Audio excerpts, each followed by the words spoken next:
Hello and welcome to the PM Show, your monthly roundup of what's new and going on in the modelling world. How are we doing today, Matt? We all good? I'm absolutely splendid, to be honest. It's a lovely day. Temperatures are rising. I think spring and summer is on its way. So, yeah, what's not to like? Very nice, I must admit. It's glorious here as well, and it's getting warm because it's been particularly cold this last couple of weeks and horrible, and it's nice to see the sun. Spring is definitely on its way. And obviously what we only got, was it 2 weeks the clocks change? Yes. God. So, yes. Yeah, I know. We'll soon be in April, won't we?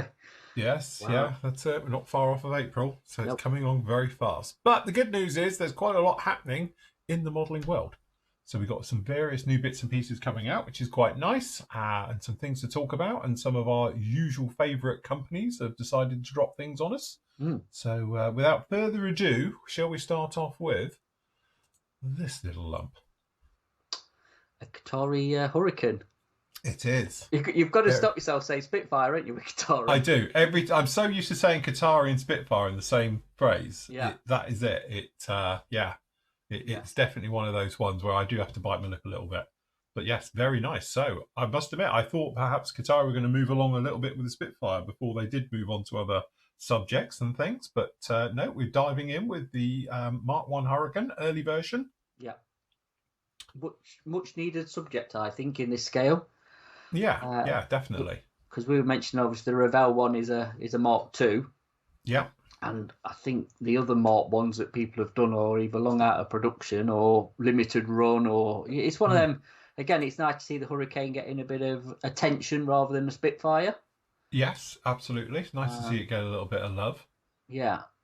And obviously we're expecting the same amazing detail and, the certain attention to detail that you get on the surfaces and all the various parts that we've seen on the Spitfires. So yeah. It's and obviously it goes with a Mark 1 Spitfire as well, doesn't it? So you get an early sort of Battle of Britain era, shall we say? Yeah. RAF aircraft. So yeah, it looks really nice as well. So I think it's one of those ones where at least now with Kotare we know what we're going to get. You know what you can expect from it, and it is going to be, and I know they had a lot of criticism in the early days, obviously lack of engine and things like that in there, but I think people have been blown away by the surface detail. I know I was when I saw it and all the various things. And again, it's funny because I think most people prefer the Mark II and the Mark II Bs and Cs and all the rest of it of them. But the Mark 1, obviously being with the fabric wings and the various things like it, you've got those areas in between it. And I think Kotare will do that justice and do it very, very nice. Yeah. When it's got the metal wing, it's sort of all metal and obviously in the areas. But where you've got the transition between fabric to metal panels and then obviously back to fabric and so forth, it is a bit of a skill for a company to do that convincingly. But definitely, I think it's one of those ones where you think, if anyone can do it well, it's going to be them. So you know what you're going to get. And obviously as well, down the line, we're going to get a mid-production, a late production, and then hopefully we'll see the Mark IIs, Bs, Cs, and so forth and so on. So Yeah. And they're going to be really nicely well done. I'll tell you what we was having a chat about, actually. I was on with the boys last night, and Andy mentioned this, and he said about it and stuff. He also mentioned their 109 that's coming out, isn't there? Because they've announced the K 109. Yeah. And I do agree with him a little bit. He's a little bit baffled. He's like, well, they've done early Spitfires and they've done early, and like this Hurricane's an early Spitfire. You'd have thought they perhaps would have done an E as a 109 an early to 109, go along, but they've kind of gone completely the opposite route. I wonder if they're going to work backwards. Because obviously the K was the less common one, shall we say, of a 109. It still looks a lovely kit. But yeah, obviously with them concentrating more on the early sort of Spitfires and then this coming out, it was a bit of a... Do you think they're going to do a really late 190 to balance it? So what they're doing, right, is going to be all the early sort of Allied stuff and all the late Axis stuff. And at some point, we're all going to meet in the middle. We're going to be crossing over and going past each other. Yeah. So... But yeah, I must admit, I was with you. And I know we said about it at the time is that, obviously you get a lot of modelers build particular theatres, so sort of Battle of Britain, or you build mid or late war and things like that. So it's nice to have them all the same version. So it did surprise me when they said, early Spitfires, and suddenly you've got a K 109 and you're like, well, that's massively different between both of them. But again, just obviously... They know what they're doing. They know what they're doing. They've thought about this. They've had lots of chats about it. I can see the K point of view is the colour schemes. Yeah. Late war colour schemes for Luftwaffe then. Luftwaffe was, it's a bit of a mishmash of all sorts. So you can get some really, really cool colour schemes with the late war, like 109s and 190s and stuff. But yeah, it's interesting policy. But at least they're doing, as we always said, with another company that don't exist anymore, cash cows, isn't it? Yeah, absolutely. Yeah. Again, the jokes were all made early on where it was like, oh, another Spitfire. But as we've often said, from a business point of view, you need your cash cows in your company to be bringing in revenue, so you could put that into other things. So we totally get it. Yeah. So and again, but to be honest, I've always been a massive fan of the Hurricane. I think it's a beautiful looking aircraft. I think, as I say, it's one of those things. As in war, you get the glamorous bits and you get the ones who do the work. And obviously you've got, like, my thing is always said about the P-47s overdone by the P-51, and obviously the Hurricane was overshadowed as well. By the Spitfire. So again, it's quite nice to see the Hurricane's got some love. And I remember us speaking 5 years ago now, how that is so underrepresented everywhere. The Hurricane, Armour. And then all of a sudden Armour dropped theirs. Then Revell did their one, did the Mark 2B, the new one, and then obviously we're getting all these other ones coming down the line. Yeah, originally, what did we have? I think it's the Airfix did one about 10 years ago, which was the early one. I mean, there was all Mark 1s as well, weren't there? Yeah. Obviously, Armour jumped on they did the early ones, but then they've done the Mark 2s as well. So, it was the Hurricane was thin on the ground for kit wise, really, or decent kits anyway, up to date versions. So it's nice to see, like I say, especially in 32nd as well. Yes. The 48th market's now been covered, I think, and the 72nd are well covered for Hurricane. So, like I say, happy days, good for them. Looking forward to seeing that, getting the hands on one and getting a review. Yeah, definitely. Can't wait to see that one. Okay, next up, as I say, it's one of these things that you either love it or you hate it. But the Grumman Duck is a cool aeroplane. It's one of those ones. And the Kingfisher and all them sort of versions of aircraft. I really like them, and I think this is ace. Let's think of this as well. This is going to be 3D printed. Fully 3D printed model. So if you, I don't know, Phil will add some shots of it, of what you get and stuff.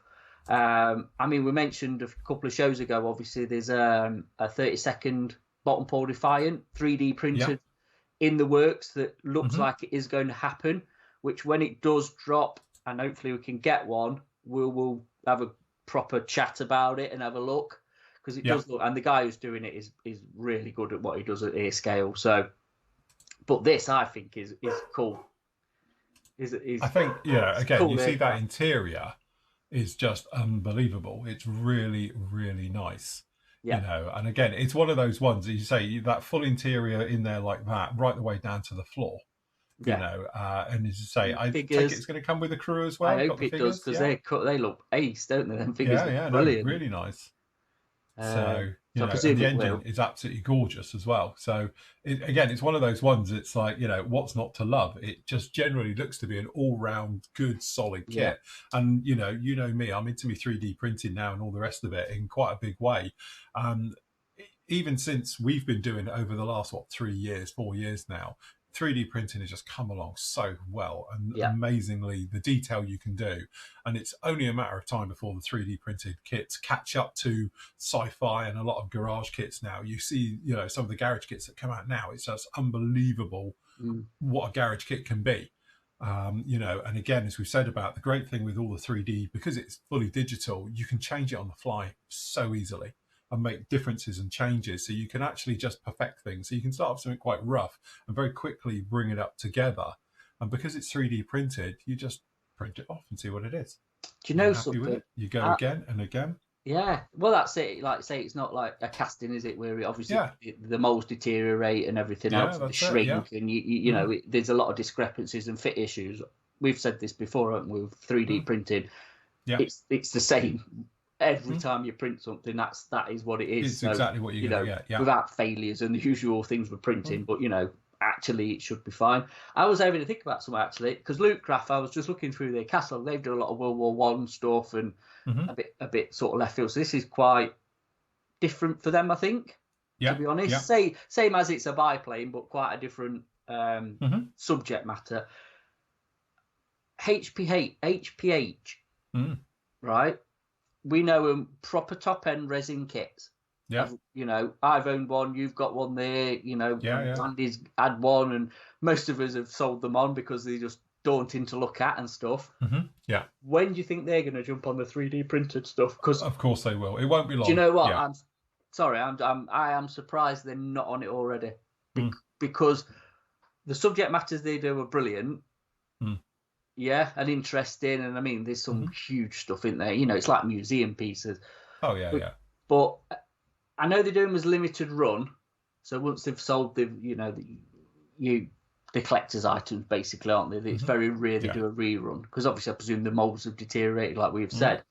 Yeah. But yeah, it'll be interesting to see if they actually get onto the resin 3D printed stuff more. I think the big thing is that 3D printed stuff, when you used to talk about it, and a lot of people remember how it was a few years ago when it was grainy, you got all the lines, and all things like that. You don't get that anymore. A high end, even like I don't have a particularly high end one. I've got probably a mid one up there, and obviously with the resin one you don't get it anyway. But even like with a traditional filament printer, like I've got upstairs, if I crank that right down to 0.8 mil, you can't even see the lines in it. It is absolutely gorgeous, and especially if they're orientated in the right way, it is good. And this is how I am on a mid-range machine. So high-end machines that are coming down now that can produce this particular part, parts and quality and all the rest of it.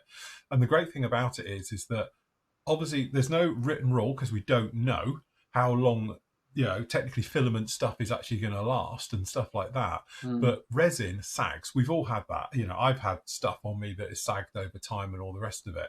I suppose it's always been that thing about, the Star Wars original models. Look at all the X-Wings. If they haven't bent, they're not a real one, because they've all done it, and things like that over the years. But these should last, as long as they're not in direct sunlight and all the usual things that will kill them, they should last really, really well. But I think it's exciting because, again, you can find smaller companies like Luke Graff bringing out a top-end kit now, because it gives them an even platform. Because, obviously, from a tooling point of view, obviously the cost of tooling and things like that, as we know, is at a phenomenal amount of money. And you can design the best-looking model, but if your tooling's a bit cheap, it just... you can get fit issues. You can have, obviously, the actual quality, the texture, the panel lining can all go out the window. And we've spoken about this with designers before. We've spoken to it with Branget as well from Airfix, about how that can affect, down there. So by these smaller companies now, they can bypass the expensive tooling bit and just go for straight into 3D printed and do it like that. I think it's definitely the way it's going. And I know there's loads of you out there now be holding on to that old thing of like, I traditionally scratch build everything out of bottle tops and plastic card. At the end of the day, it's one of those things that, things are moving on at a pace. And we often talk about how the hobby, is shrinking all the time. The amount of us doing it gets less and less each year. What's great is when we have the internet saved us, because that came along and suddenly it became a little bit more non-anarchy, shall we say, and a little bit more that everyone can get involved and we can share things and stuff like that. But now we've got 3D printing as well that's come along, and it's made it mainstream as well and made it affordable for people to do it, but also affordable for designers to do it and to move on. But anybody again, though, isn't it? I mean, you can take, like I say, we'll go back to the Defiant. We know the A scale for doing the aftermarket sort of cockpit stuff in larger scales, and and really good top quality product. Top quality stuff, yeah. You know what I mean? But then he's now delved into designing this Defiant, which I think started off, I don't know, but as a bit of a, well, we'll see what happens with it. And it's properly gained momentum, and people are really on board with it, going, and you get a top guy who knows what they're doing as well and interested in the subject. The world's your oyster with it, isn't it? Because you can then, if you can CAD design it, you can print it. Yeah, you know what I mean? Because he's obviously moved over to 3D printing with some of the stuff that he's doing, more so than traditional what he was doing. And like again with this one, whether it's going to be limited edition or not, but we are going to get one in. Of course we will. One of us will get one of these in to have a look at, because again, it is the future, and it's nice to have a look at it from the beginning, I think, with the full kits and see how good they are and where they can go.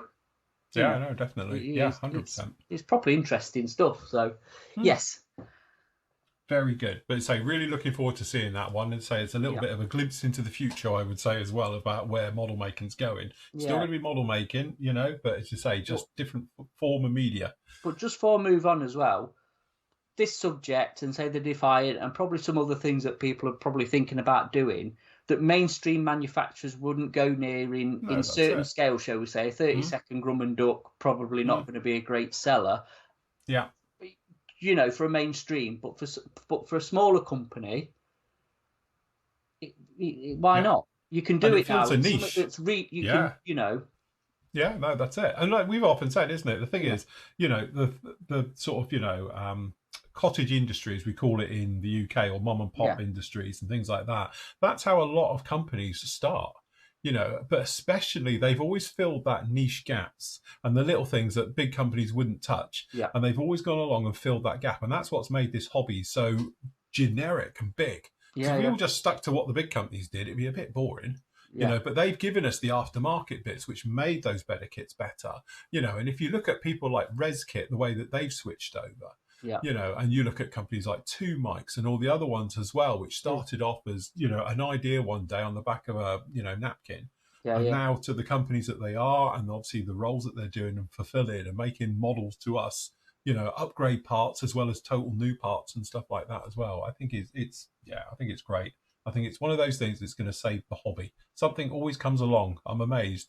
If you'd asked me sort of 20 years ago where the hobby would be now, I would have said it'd be dying, literally dying. You know, there's just not enough, you know, people to fulfill it, not enough sales to keep things going. But there's always something. So we had the internet was the first thing, came along, that was it. It brought us all together and kept the sort of genre going. And now obviously with 3D printing, I think it's one of those things. You get a lot of people, and we've got Flooring members as well, that totally poo-poo it. And they're like, oh no, never for me, I will never do it. But it's coming, and it's a good thing. Or I think it's a good thing. I do, because it keeps it's not going to take away from these big companies, because at some point these big companies will just do it as well. You know? Yeah. So, yeah. We've all got a replicator in the corner, like you've got a microwave, as I've been saying for the last 20 years. It's happening already. I've got two. I've got one there. I've got one upstairs. You know, it's funny. Pretty soon it will be that thing of like you'll put it in and out it comes. Yeah. As soon as we can get clear parts, 3D printed that are clear, I'll tell you, that is it then. The world's going to explode. It will go mental because there's nothing you couldn't do.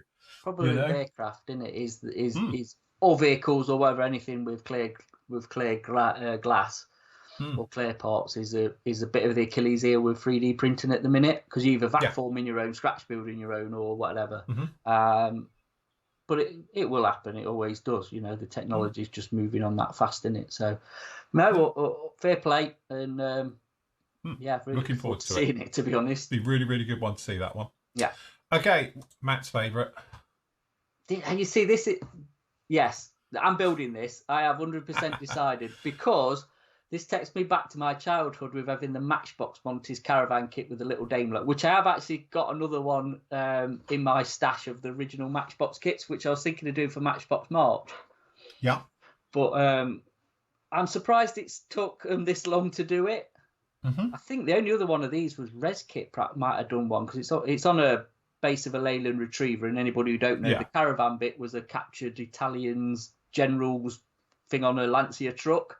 The back, and obviously they moved it over onto a Leyland Retriever chassis and cab. But I just think, but this comes with full interior. So if you actually read the Gump, and you even get the pictures that he used to have of the generals.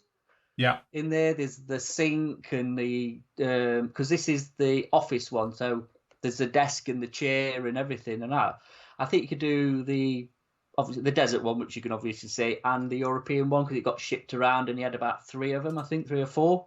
Yeah. So whether we'll see different versions, I don't know. But that's at Duxford, isn't it? Duxford, yeah, we've seen that one at Duxford when we were up there. That was this time last year, wasn't it? We were up there for your birthday. Yeah, and you can have a look in the back. You can't go in it, but you can see all it's proper wood panel. It's proper posh in there, isn't it? Posh in there. Nice... Oh yeah. So the Italian craftsman who actually built the original did a really nice job, because it's really plush in there. But yeah, it's a subject. It's it's a British truck. I don't know. I have a bit of a fetish for them, so especially that one. So, and there's some figures out as well. I think there's Monty and a few staff as well out or coming out later on, so you can could recreate, like say the Matchbox original, 76 scale, the little base you got with that. So nice. Yeah, really interesting subject. So that should be out soon, to be honest. So I'm sure we'll have them up for sale in the shop. Very nice. Right, another one that's out, because obviously Magic Factory are getting their mileage out of these, is another Bradley. So this is the M2A4 version with the CVTESS, which probably is a nice acronym for something. I can't remember off the top of my head. I would have to look that one up. But again, they've taken the Bradleys to a whole new level with all the different versions. And to be honest, I'm hopeful that Magic Factory might send me one, because they're pretty good. They've sent me all the others so far. So I have got a collection of all the other Bradleys just sat down in there. So yeah, no, it'll be very nice to see that one come along as well. So if you're a bit of a Bradley fan, they've got you covered on all of those. They're working their way through all the different versions of that one. So nice, that one is coming soon. Another, which has been a firm favourite of ours, is the F13, the Junkers, the corrugated iron version. You know, this is the one famously with the opened up front canopy, you know, where you're all in luxury and your pilot's choking on fumes and flies. The cabriolet version. The cabriolet version, yes. So again, I did the review on it and absolutely loved it. I thought it was a fantastic kit. The level of detail is honestly off the chart. It's one of those ones where you look at it and you often think, and we obviously talk about 3D printing and that, but I'm looking at it thinking, how they managed to put a rivet in between the corrugated ripples. Do you know something? I'm gonna put this out there.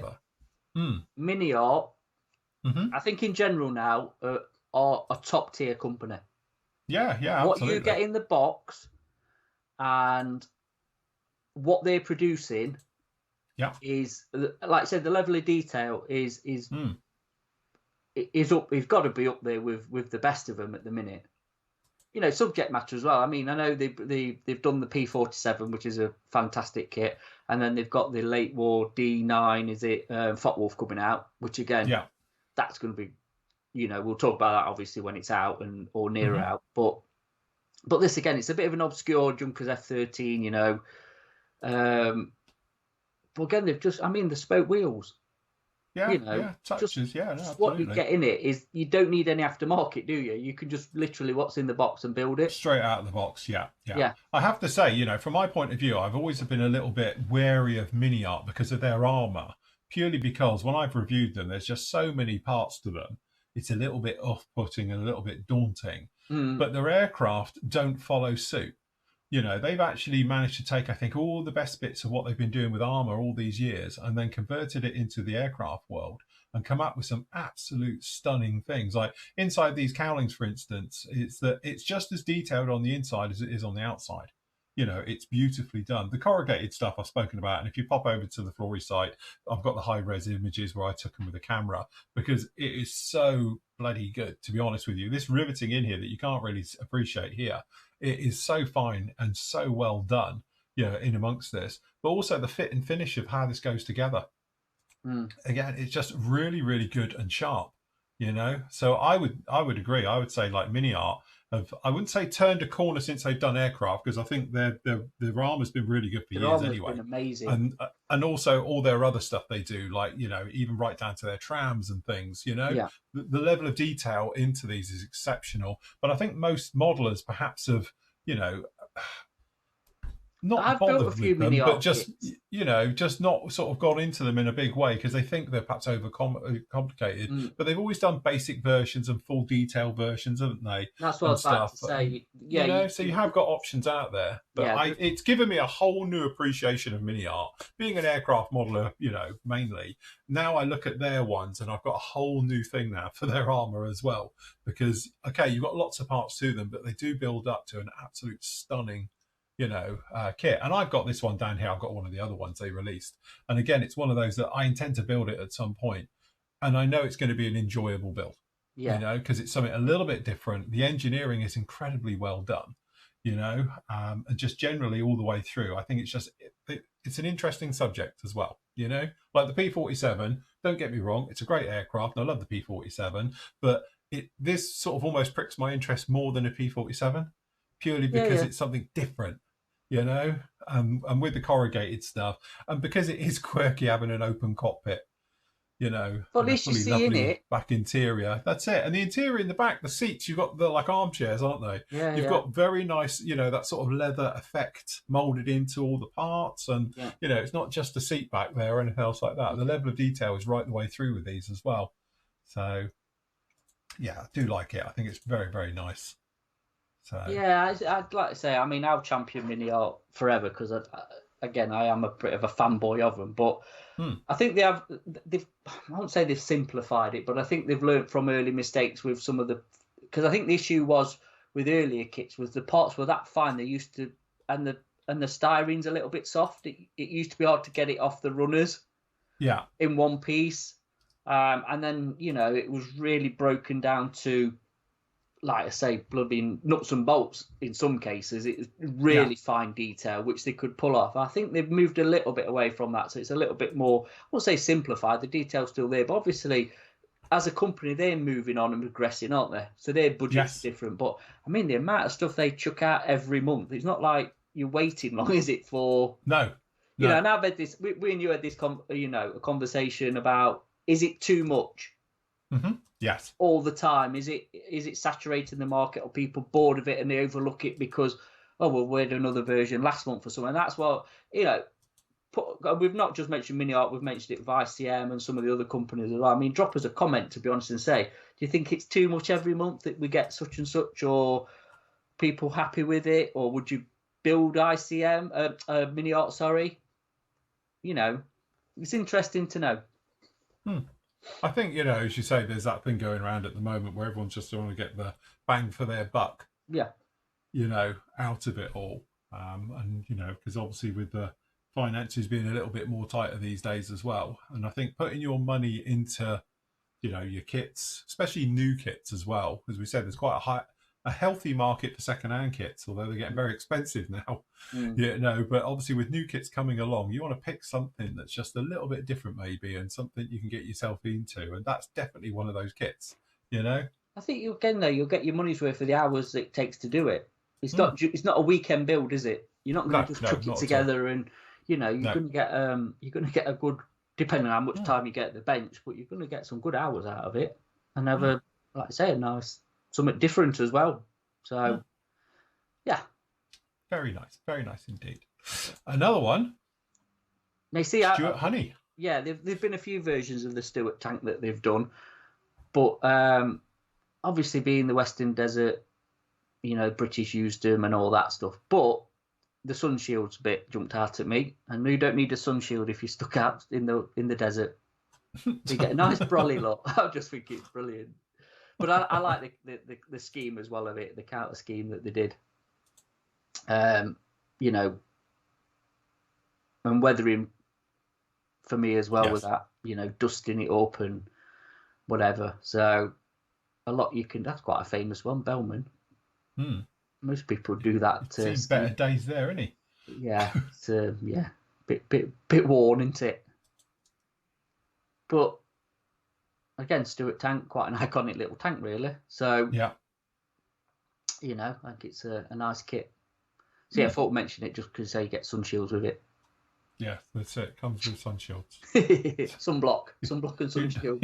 Yeah, that's it. So never mind. It's one of those ones where, as you say, it pricks your interest a little bit, and you're like, oh, something to go with that. But say the marking options, I think, are fantastic on that kit. Looking at those ones here, you're like, yeah.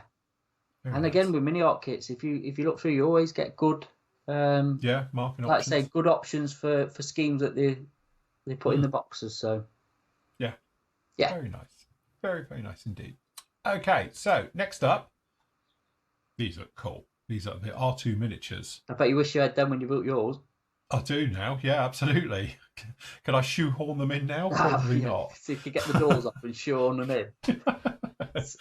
But no, those, you know, again, detail and quality and everything else that goes with these is absolutely phenomenal. They look brilliant. They look brilliant. very nice. So again, 3D printed, as you can see, with its cage, which is again is a lot of companies are doing that for figures, and they're getting so much better.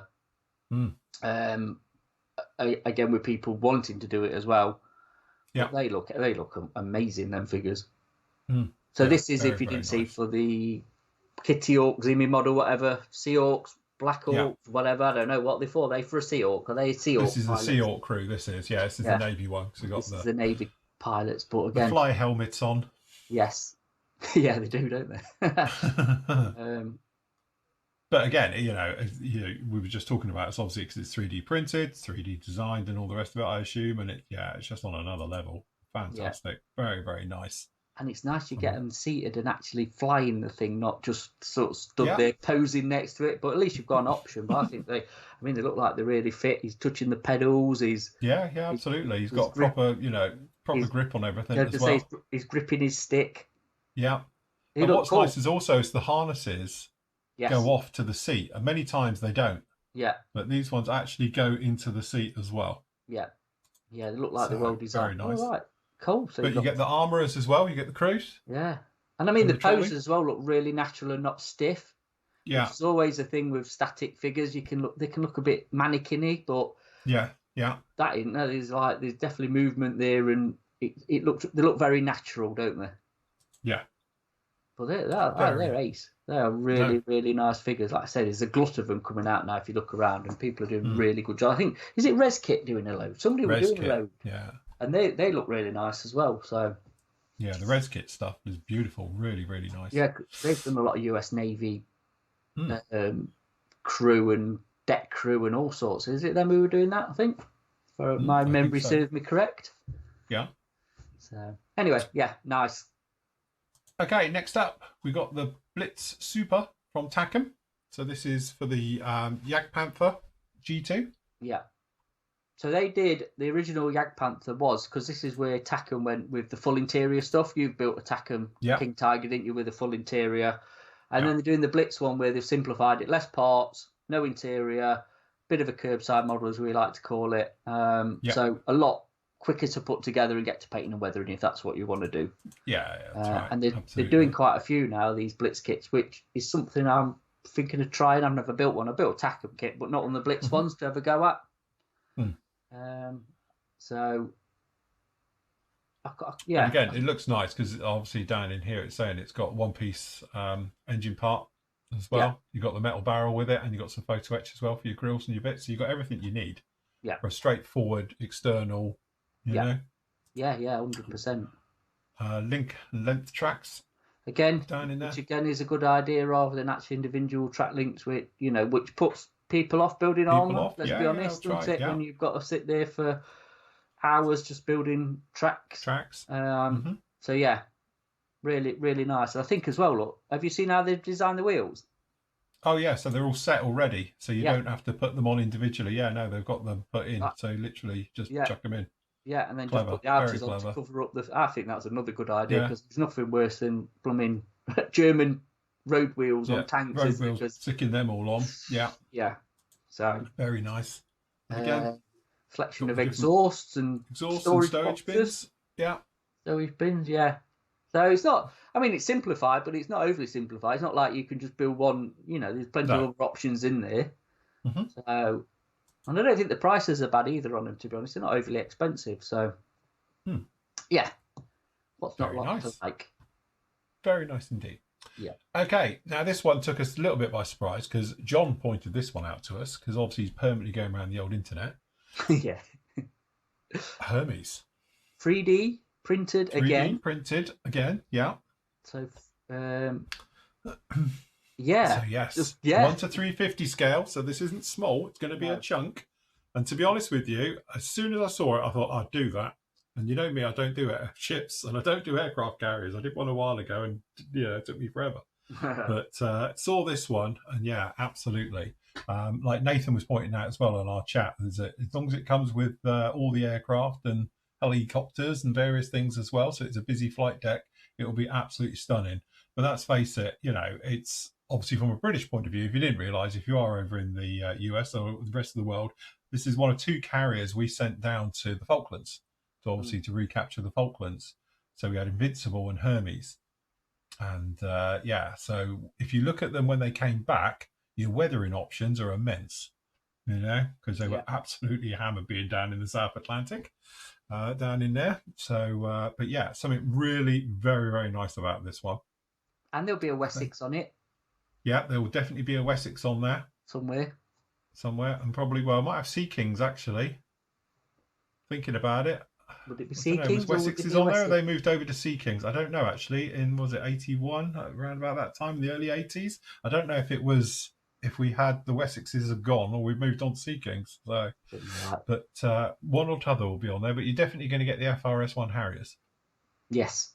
So, but they're really interesting. We'll have to see if that materialises or we get, because like I say, it was just something John found on the internet, so we know nothing else about it. So might do a bit of research and proper have a look into it. Yeah. It's definitely one of those ones where it's sort of, as soon as I saw it, I thought, because I know what John's after. John wants an Art Royal, doesn't he, from the 70s? He wants a 70s Art Royal. He's desperate. Which I would as well. I must admit, I do like the Art Royal from the 70s. I'd do that one as well. But actually seeing that in 1 to 350 like it, I must admit, I was thinking that actually might be quite tasty as well. I've got a feeling, wasn't Hermes slightly bigger than Invincible? One of them was slightly bigger than the other one. They weren't twins. They're not identical the same. So, so yes, very, very nice indeed, though. So very, very good. Yeah, so interesting. Be interesting to see that one come out from 3D Wild. I've never even heard of them. No, me neither. Like I say, it's just one of them. Another company, like we were saying, that's popped up from out of nowhere and doing something interesting and different. So. Yeah, definitely. Yeah. In other news, Airfix, time for another re-release. New decals on their 72nd Focke-Wulf. So this is the A8F8 version. So yes, got some new marking options for this one. Came out, was released yesterday, I think. It's a nice little kit, that. Really, really nice little build. I think Nathan's done a few. I think I gave him one of mine, to be honest. I did have one, but it's a nice kit. So and again, it's a 190, so fair play to him. That again, I'm glad that's been re-released.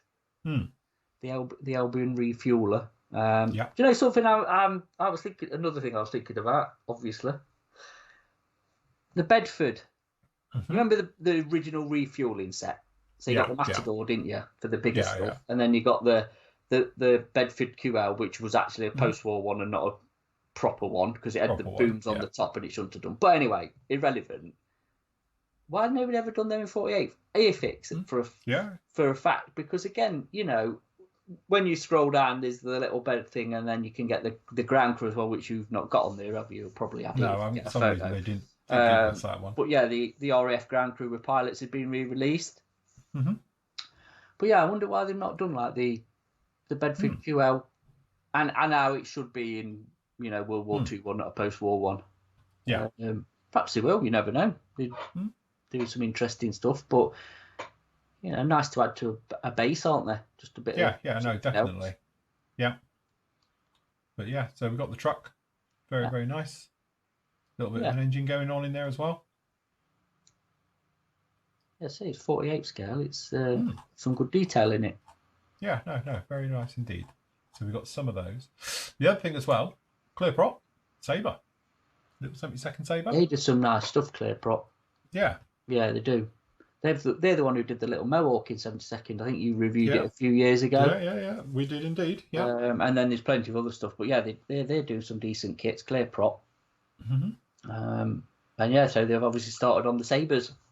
Yeah. So, yeah. Nice. But again, 72nd Sabres, if you're into them, as you say, you're going to absolutely love that. That's a great little kit. So very detailed very as well. Nice. They are very detailed kits.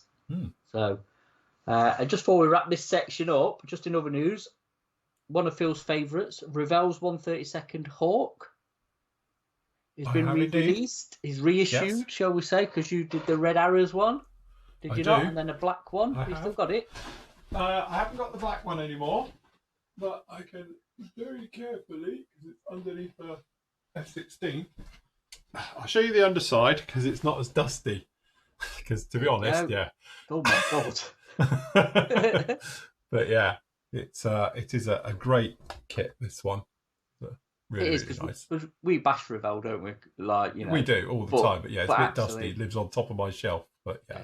That is a really nice kit, the Hawk, and there's plenty if he's still available aftermarket decals and bits for them. And it's an iconic aeroplane, isn't it? At the end of the day, which is what we did with this one. I've got a different interior into this one, but you got CMK, is it? I think so. Yeah, I've got the different cockpit and the various bits in there. But again, it's one of those kits which, to be honest with you, completely overlooked. It's actually a really nice kit. You've got everything that you need in there. If you do want to upgrade it, you can. If you're going to do it, stick some figures in it and button it up as well. But the black one as well, which I did have, but that got used as a bit of a buster, is, you know, as you say, some really, really nice things. There's lots of marking options out there as well for them, or there was. Hopefully they'll get re-released as well. So, no, it is a really, really nice kit. So, very nice indeed. Because how long ago is it since you built that? That's a... Judging by the dust, I would say 10, 15 years. To be honest with you, there's a story to that one. That was the first one I built here. First full build. So I moved in here, and I was working from here before we moved in. So I started working in here a week before we moved. Actually, I moved into the house. Yeah. So, but yeah, it was all right. Cool. So, yes, good job. Stuff. Very nice. And then Trumpeter. Trumpeter, the ACH-47A, a Chinook gunship, basically, to normal folk. Obviously, the Chinooks have been out for a while, haven't they? The original ones, the A and the D. But yeah, they're doing a gunship version of it. So if you like an armed one, I think that's out. We might get it in the UK next year. I don't know, however long it takes. But that's out. And one thing we've not overlooked, but we can't really talk about, is the Airfix Jag, because it's not out yet. Well, it's probably on a ship in a container somewhere or other. So obviously, when it is arrived, we can, you know, talk about it and that. Wax lyrical about that. So, but yeah, loads of stuff going off as usual. It's good. Seems healthy at the minute. There's a lot of activity and, you know, bit of a buzz again. Yeah, a little bit. Nice. I think a little bit of a buzz. It seems to be. Yeah, definitely seems to be after a bit of a lull. So yeah, definitely. All good. Very nice. Good job. So over on the PM side, where have I done with you? You're here. Yep. Got a couple of goodies that have gone up this week.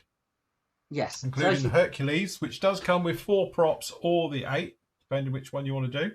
Yes. Max even put it in here with 2 types of blades, because we made a cock up when we were talking about it.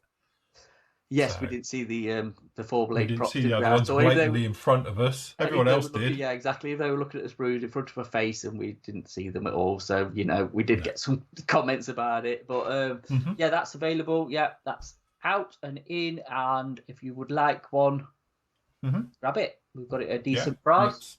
Very, very nice indeed. One of their new kits, and one of, you know, my favourite aircraft ever. Of course, yeah. Course. So it's in the Bounty Hunter markings of VF2. Yeah. That particular one. So this is, we will talk about it. This is the expensive version. Really would be if you're paying 110 quid for it. But this is obviously, it's slide molded, top of the train. It's probably the best. Top of the tree. It's the top F-14 you can get out there. So it's all bells and whistles with it and all the rest of it. You don't have swing wings with it, but you've got variable geometry, I would call it. So you can either have it, but I know plenty of people who have updated this and just cut it apart inside so you can move the wings independently and do it that way. But you can put it into various positions. But you can do anything with that particular kit right the way through. So actually, it's not a bad one if you want a top tier F-14 down in there. F-15 I can vouch for because I've built it. There's a full video build up there. That's a lovely kit, and it's far superior to the only other option out there really, which is the old Revell kit, which if you can find one. But again, you know, the old Revell one's fantastic for what it is, but if you want the more modern version with obviously the small diameter weapons, the modern weapons and things, then obviously that is where you're going to go with there. Flak bait, obviously it's just a different version of the one that I'm working on at the moment, is a fantastic kit. I can highly, highly, highly recommend it because I'm building it as we speak, and it is an absolutely fantastic, and it's no longer a tail sitter. Now we've put the weight in the engines because I forgot to put it in the fuselage. It got the weight. So yeah, but highly recommend that kit. Really good. I was saying, especially at the price we're selling it for as well. Like I say, Yes. I mean, we've got some more ICM up, as you know. ICM are being cleared by one of our companies, so we're just grabbing them and doing them at best price we could do them for. We've sold loads in the past week or so. Yeah. While they've still got them, we'll put them up. But again, once they've gone from our supplier, they've gone, and again, there's a new supplier, and you're definitely not going to get them at this price, as we've mentioned numerous times before. So grab them. So let's say if you want a B26.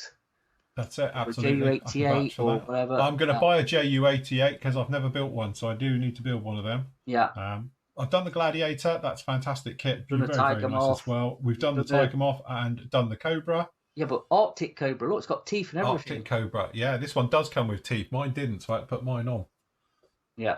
So done in there. Obviously, we've got the Heinkel HE111 as well. Very nice kits as well. So if you want to get any of those ones, amazing. I would grab them ASAP because, say, the new distributor doesn't discount like they do. No. One thing I do want to talk about is, if you just scroll down to Ryfield, there's a Ryfield King Tiger. Yeah, this one. Yeah, which is a brand new release. This is one of their newest kits. Yeah. Okay, and Ryfield are top quality, actually. Really good kits. I think for 27 quid. I know, nothing, is it? In 35th. Normally you'd be looking at 50, 60 quid or whatever now, but 26 quid. I mean, we've discounted it a bit from the 29.99, but nothing. It's amazing. It's a big tank. If you've never done a King Tiger, it's huge. It's not. It's a lot of plastic for your money. Yeah, it's not a little Panzer One, is it? So no. And obviously we've got the Ryfield of the late Tiger One as well next to it, and I know Phil spoke about it, but the Land Rover. We've got to talk about the Land Rover, haven't we? Got to be a Land Rover. Yes, I'm hopeful there's one winging its way to me at the moment. If not, I might have to buy one. Yeah. But yes, having owned one of these little beauties back in the day. Yeah. In the 90s, I had one. I had an 86-inch, which I'm not sure what that is. It's difficult to tell because it doesn't say, but I'm looking at it. It says it's an 80-inch. That's an 80. Yeah, I had the 86, a little bit longer. Not quite an 88, but that's the 80-inch. So that's the baby one. That's the first one. Yeah. So, very nice indeed. Again, it's an iconic vehicle, isn't it? Oh, God, yeah. Yeah, absolutely. Comes with a trailer, and again, 28 quid. I think it's a bad price, to be honest, because they're really detailed models, Geckos, really detailed. So, that's not a bad price. I think very also, nice, if you go back a bit and scroll down, the Sikorsky, apart next to obviously the two, the Wasp and the Westland Scout. Yeah. But this is back out again. This kit, the H19, and you could do a Whirlwind HS7, and there's I think the other version is a French one in Algeria. But again, this was fetching stupid money on eBay secondhand, ridiculous money. So I can see why they've re-released it, and it's probably the best in scale by country mile, to be honest, because there's just not many kits of a Whirlwind out there, is there? No, not at all. It's one of them. So yeah, if you're into that, very nice. The Westland, and then there you go. You got to do it. I've got to do it. Yeah. So there we go. This still reigns supreme, even against the Great Wall Hobbies one, because again, you can do everything with this kit that you can do with the Great Wall Hobbies kit. Obviously, it's not quite as detailed as the Great Wall Hobbies kit, but honestly, this thing for 35 quid is a bargain. This is the price I used to pay for them in the 90s when I used to do a lot of commission work. They were always 35 quid back then. And then over the years, they crept up, and at some points, they were 75, 80 quid. In the sort of 2000s, 2010s, in the teens and that. And they were just being at that price. You just go and get somebody else's for that money. But actually, for that price, 35 quid, because again, you can do anything you want with that. And it does have movable wings. You can do it slats and flaps up and down. Obviously, you can have this thing kneeling. You can do everything with it, which obviously a lot of other Tomcat kits out there. Tamia, we're looking at you. Unless you go for the upgraded version, they don't do it. And this one was doing it back then.